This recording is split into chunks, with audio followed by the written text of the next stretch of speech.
Assalamualaikum warahmatullahi wabarakatuh. Kami dari kelompok 6 akan mempresentasikan konflik dan negosiasi.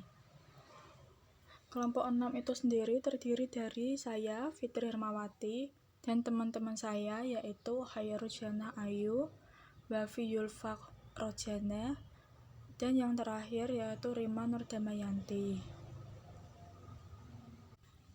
Saya, Fitri Hermawati, akan mempresentasikan mengenai definisi konflik.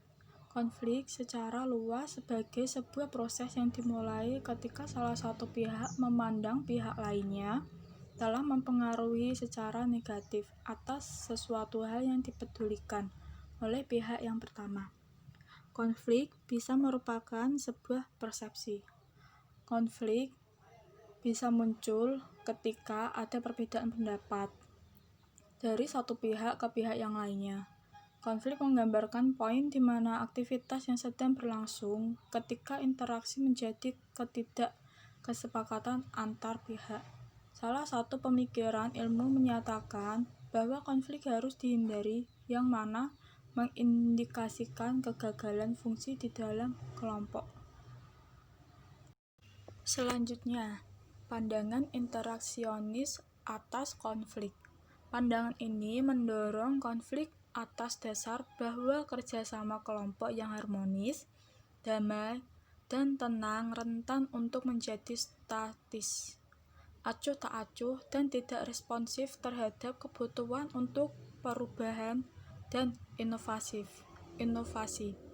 Kontribusi utama dari pandangan ini adalah memahami bahwa level konflik yang minimal dapat membantu menjaga suatu kelompok menjadi bersemangat, kritis terhadap diri sendiri, dan kreatif. Pandangan ini tidak berpendapat bahwa seluruh konflik adalah baik. Pandangan ini terdapat dua konflik, yaitu konflik fungsional dan konflik disfungsional. Konflik fungsional itu sendiri bertujuan untuk kelompok meningkatkan kinerjanya dan bahkan merupakan bentuk konflik yang bersifat membangun. Sedangkan konflik disfungsional yaitu konflik yang menghambat kinerja kelompok. Selanjutnya, tahap 2, kesadaran dan personalisasi. Jika kondisi yang tercantum pada tahap 1 secara negatif mempengaruhi sesuatu yang dipedulikan oleh pihak lain, maka berpotensial untuk bertentangan atau ketidaksesuaian menjadi diwujudkan dalam tahap kedua. Tahap ketiga, niat. Niat mempengaruhi antara persepsi dan emosi orang-orang serta perilaku terbuka mereka. Mereka berkeputusan untuk bertindak dengan cara tertentu. Niat adalah sebuah tahapan berbeda karena kita harus mengambil kesimpulan atas maksud orang lain untuk mengetahui bagaimana memberi tanggapan atas perilakunya. Banyak konflik yang meningkat hanya karena salah satu pihak memberikan atribut niat yang salah kepada pihak lainnya.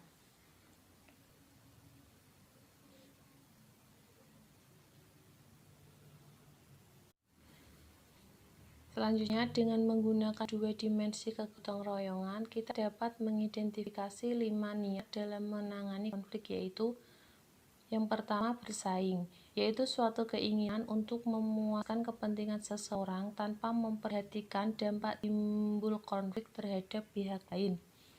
Seseorang berupaya untuk memuaskan kepentingan sendiri tanpa memperhatikan dampak terhadap pihak lainnya yang berkonflik. Orang tersebut sedang bersaing. Misalnya, Anda dikatakan sedang bersaing ketika Anda bertaruh hanya ada satu pemenang. Yang kedua, berkolaborasi, yaitu suatu situasi yang mana para pihak melakukan konflik mengenai keinginan masing-masing untuk memuaskan perhatian sepenuhnya dari semua pihak. Dalam berkolaborasi, para pihak bermaksud untuk memecahkan permasalahan dengan menjernihkan perbedaan dan bukan mengakomodasi sudut pandang yang bervariasi. Jika Anda berupaya untuk menemukan solusi kemenangan bagi semua pihak yang memungkinkan tujuan dari kedua pihak benar-benar tercapai, itulah yang dinamakan dengan berkolaborasi. Yang ketiga, menghindari, yaitu keinginan untuk menarik diri dari atau menyembunyikan diri dari konflik. Yang keempat, mengakomodasi, yaitu kesedihan dari salah satu pihak dalam sebuah konflik untuk menempatkan kepentingan pihak lawan di atas kepentingannya sendiri. Yang kelima, berkompromi, yaitu sebuah situasi yang mana tiap-tiap pihak atau suatu konflik bersedia untuk menyerahkan sesuatu hal. Tahap yang keempat, perilaku. Ketika sebagian besar orang berpikir mengenai konflik, mereka cenderung untuk menitik beratkan pada tahap 4 karena di tahap ini konflik menjadi terlihat. Tahap perilaku meliputi pernyataan, tindakan, dan reaksi yang dibuat oleh para pihak yang sedang berkonflik, biasanya sebagai upaya untuk terang-terangan untuk mengimplementasikan niat mereka sendiri. Selanjutnya, tahap 5, yaitu hasil. Aksi-reaksi yang saling mempengaruhi di antara para pihak yang sedang berkonflik menciptakan konsekuensi. Yang pertama, hasil yang fungsional. Bagaimana mungkin konflik dapat bertindak sebagai kekuatan untuk meningkatkan kinerja kelompok? Sulit untuk memvisualisasikan situasi yang mana untuk melihat seberapa rendah atau moderat dari suatu level konflik dapat meningkatkan efektivitas kelompok. Yang kedua, hasil yang disfungsional. Konsekuensi dari konflik yang bersifat destruktif terhadap kinerja kelompok atau organisasi yang secara umum dikenal. Oposisi tidak terkendali yang melahirkan ketidakpuasan yang mana berperan membubarkan ikatan bersama dan akhirnya mengarah pada kehancuran kelompok.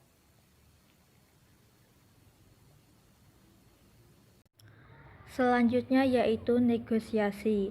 Negosiasi menyerap interaksi dari hampir setiap orang dalam kelompok dan organisasi yang terlihat dengan jelas. Tenaga kerja mengadakan perundingan dengan manajemen terhadap hal yang tidak begitu jelas. Para manajer melakukan negosiasi dengan para karyawan, para rekan, dan para bos. Tenaga bagian penjualan akan bernegosiasi dengan para konsumennya. Agen pembelian melakukan negosiasi dengan para pemasok. Strategi perundingan ada dua. Yang pertama, perundingan distributif. Anda melihat sebuah mobil bekas yang diiklankan pada penjualan secara online yang kelihatannya puas. Contohnya, yang sangat dikutip dari perundingan distributif adalah negosiasi di antara tenaga kerja dan manajemen mengenai jumlah gaji. Yang kedua yaitu perundingan integratif. Para individu yang berunding di dalam tim akan mencapai lebih banyak kesepakatan integratif daripada mereka yang berunding secara individu, karena lebih banyak gagasan yang dihasilkan ketika lebih banyak orang pada meja perundingan. Selanjutnya tentang proses negosiasi.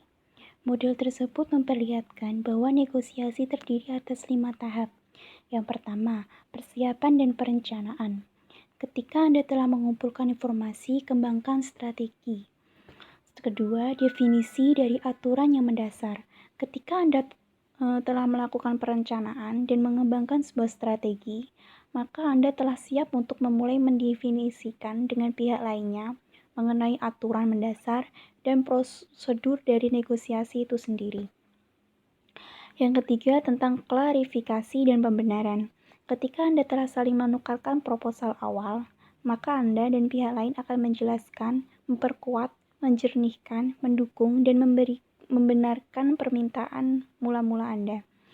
Yang keempat, melakukan perundingan pemecah masalah. Inti dari proses negosiasi adalah upaya memberi dan mengambil secara aktual dalam mencoba untuk menyelesaikan perjanjian. Yang terakhir, penutup dan implementasi. Langkah terakhir dari proses negosiasi adalah merumuskan perjanjian Anda dan mengembangkan prosedur yang telah diperlukan untuk mengimplementasi dan mengawasinya. Selanjutnya tentang perbedaan individual dalam efektivitas negosiasi. Di sini terdapat 4 faktor yang mempengaruhi seberapa efektivitasnya individu melakukan negosiasi. Tentang kepribadian, suasana hati, emosi, budaya, dan gender. Yang pertama tentang sifat kepribadian dalam negosiasi. Sebagian besar riset telah menitik beratkan pada 5 besar sifat dari keramahan. Untuk alasan-alasannya jelas para individu yang sangat menyenangkan akan bekerja sama, selalu mengalah, baik, dan menolak risiko. Yang kedua, suasana hati, emosi dalam negosiasi. Apakah suasana hati dan emosi mempengaruhi negosiasi? Jawabannya iya, benar. Tetapi cara mereka bekerja bergantung pada emosi maupun konteks. Emosi yang relevan lainnya adalah kekecewaan. Pada umumnya, seseorang negosiator yang memandang kekecewaan dan tandingannya akan mengakui lebih karena kekecewaan membuat banyak negosiator merasa bersalah. Selanjutnya, budaya dalam negosiasi. Apakah orang-orang dari budaya berbeda akan melakukan negosiasi secara berbeda? Jawabannya, ya, benar. Namun terdapat banyak perbedaan kecil dalam cara bekerjanya. Jadi, apa yang dapat disampaikan mengenai budaya dan negosiasi? Yang pertama, nampak bahwa orang-orang pada umumnya melakukan negosiasi dengan lebih efektif di dalam budaya daripada di antara mereka. Yang kedua, terlihat bahwa di dalam negosiasi lintas budaya, terutama penting bahwa para negosiator akan memiliki keterbukaan yang tinggi terhadap pengalaman, tetapi juga menghindari faktor-faktor, misalnya tekanan waktu yang cenderung untuk menghalangi pembelajaran dalam memahami pihak lainnya. Terakhir, karena emosi secara kultural bersifat sensitif, maka para negosiator perlu untuk bersikap waspada dengan dinamika emosional dalam negosiasi lintas budaya. Terakhir, perbedaan gender di dalam negosiasi. Terdapat banyak area dalam perilaku organisasi yang mana pria dan wanita tidak dibedakan. Dengan demikian, apa yang dapat dilakukan untuk mengubah keadaan yang merepotkan ini? Pertama, budaya organisasi memegang peranan di sini. Jika sebuah organisasi bahkan tanpa disadari mendorong model kompetitif bagi para negosiator pada umumnya, maka hal ini akan cenderung meningkatkan perilaku stereotip gender, yaitu para pria melakukan negosiasi secara kompetitif, sedangkan para wanita melakukan negosiasi secara kooperatif. Ini akan cenderung meningkatkan serangan balasan ketika para wanita menentang stereotip.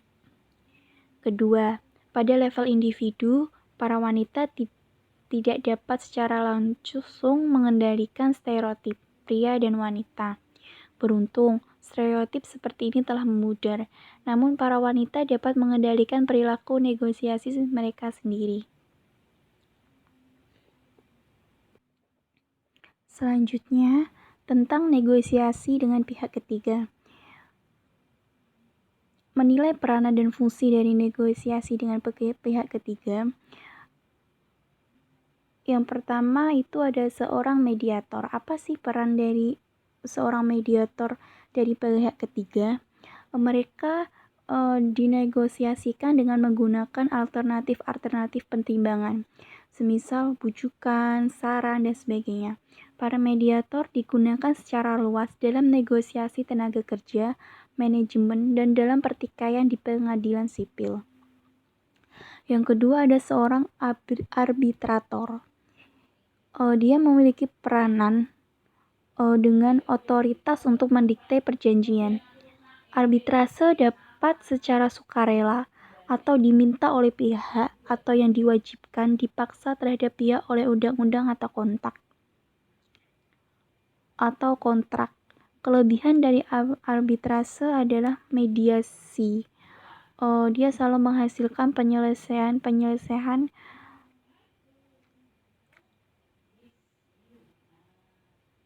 Yang terakhir, seorang konsiliator adalah seorang pihak ketiga yang terpercaya yang menyediakan komunikasi secara informal di antara negosiator dengan lawan.